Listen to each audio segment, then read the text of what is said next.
नमस्कार दोस्तों। आईपीएम की विचारधारा या आईपीएम के कंसेप्ट के बारे में या कंसेप्ट से संबंधित कुछ विचार आज हम व्यक्त करना चाहते हैं। जैसा कि हमने पहले भी आपसे कई बार विचार विमर्श किया या बताया कि आईपीएम समाज व प्रकृति दोनों से जुड़ी हुई वनस्पति संरक्षण की एक विचारधारा है, जिसके अनुसार प्रकृति के अनुरूप या प्रकृति के अनुसार या प्रकृति को ध्यान में रखते हुए खेती करने का एक तरीका है। आईपीएम प्रकृति के अनुरूप खेती करने का एक तरीका है या प्रकृति के अनुरूप वनस्पति संरक्षण करने का एक तरीका है। प्रकृति में विभिन्न प्रकार के पारिस्थितिक तंत्रों का समावेश होता है जो एक दूसरे से जुड़े होते हैं। किसी भी जीव को जीवित रहने के लिए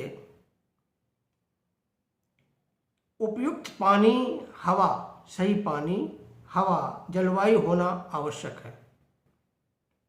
इसके बगैर हवा, मिट्टी, जलवायु होना बहुत ही आवश्यक है। इसके बगैर कोई भी प्राणी का जीवन पृथ्वी पर रहना संभव नहीं है।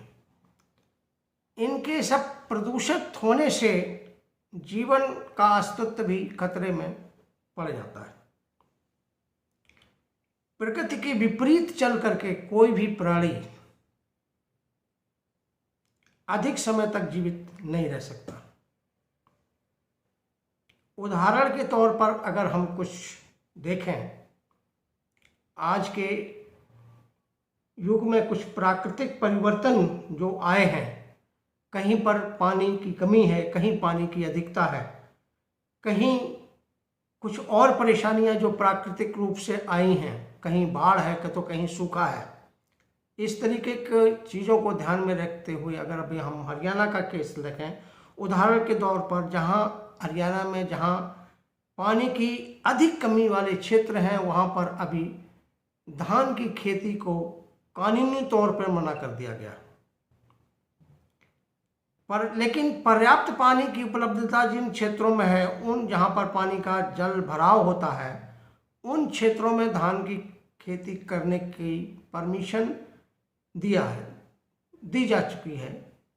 परंतु उनमें भी कुछ जो पहले ट्रांसप्लांटिंग के तरीके से बोया जाता था, अब उनको डायरेक्ट शेडिंग टेक्नोलॉजी DST के माध्यम से, जैसे पुराने ज़माने में छिड़का करते थे, उस तरीके की पद्धति को बढ़ावा देने के लिए कहा गया है।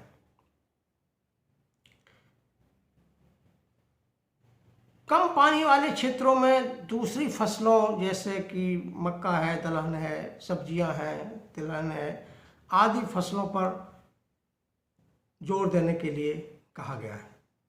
दोस्तों, बुद्धिमान आदमी कोई अलग चीज नहीं करता, बल्कि वो अलग तरीके से चीज करता है। इसी प्रकार से खेती को में जो ट्रेडिशनल सिस्टम था या परंपरागत जो हमारी खेती थी, उसको आजकल वैज्ञानिक तरीकों से किया जा सकता है और करना चाहिए। तभी इस खेती से हम लाभ ले सकते हैं। आजकल की विचारधारा के अनुसार खेती को प्रकृति के अनुरूप करने के साथ साथ खेती को लाभकारी भी बनाना अति आवश्यक है तथा आयप्रद यानी इनकम ओरिएंटेड, बिजनेस ओरिएंटेड बनाना भी बहुत जरूरी है। तथा इन खेती में या आईपीएम में प्रयोग किए जाने वाली जो तरीके हैं या प्रैक्टिसेस हैं, वो प्रैक्टिसेस या पूरी की पूरी आईपीएम टेक्नोलॉजी प्रकृति और समाज के बीच में सामंजस्य बैठाकर की जाने वाली होनी चाहिए। इसके अतिरिक्त जो जहरीली खेती है, इसकी जगह पर हमें सुरक्षित खेती को बढ़ावा देना है। यही कुछ चीज़ें आईपीएम के विचारधारा या आईपीएम के कंसेप्ट में इंक्लूड की जा सकती हैं। जैसा कि अभी हमने बताया है कि आईपीएम कैसे करना चाहिए या खेती कैसे करना चाहिए।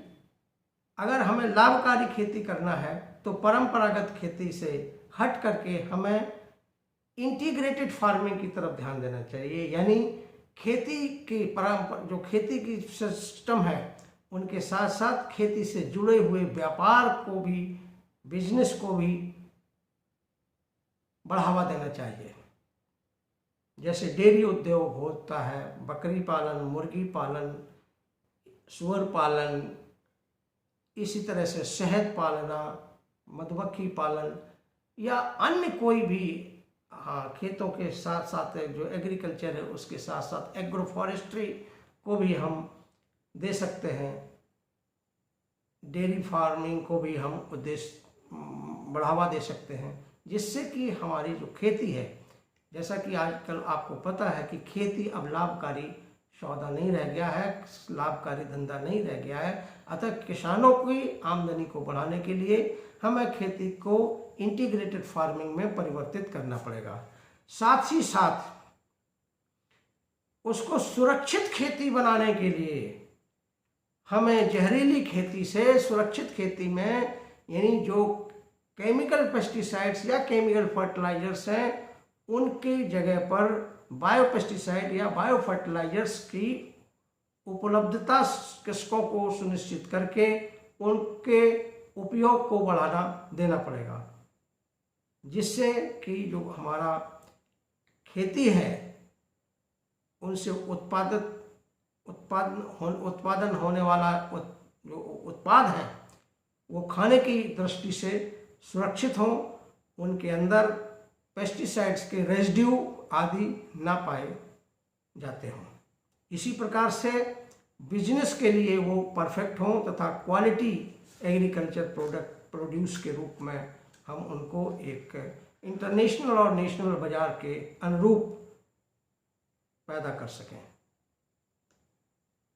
अतः आज के ज़माने में पर्यावरण के साथ साथ हमें बिजनेस को, हमारे स्वास्थ्य को, इकोसिस्टम को महत्व दे करके ही आईपीएम को आगे बढ़ाना चाहिए। धन्यवाद।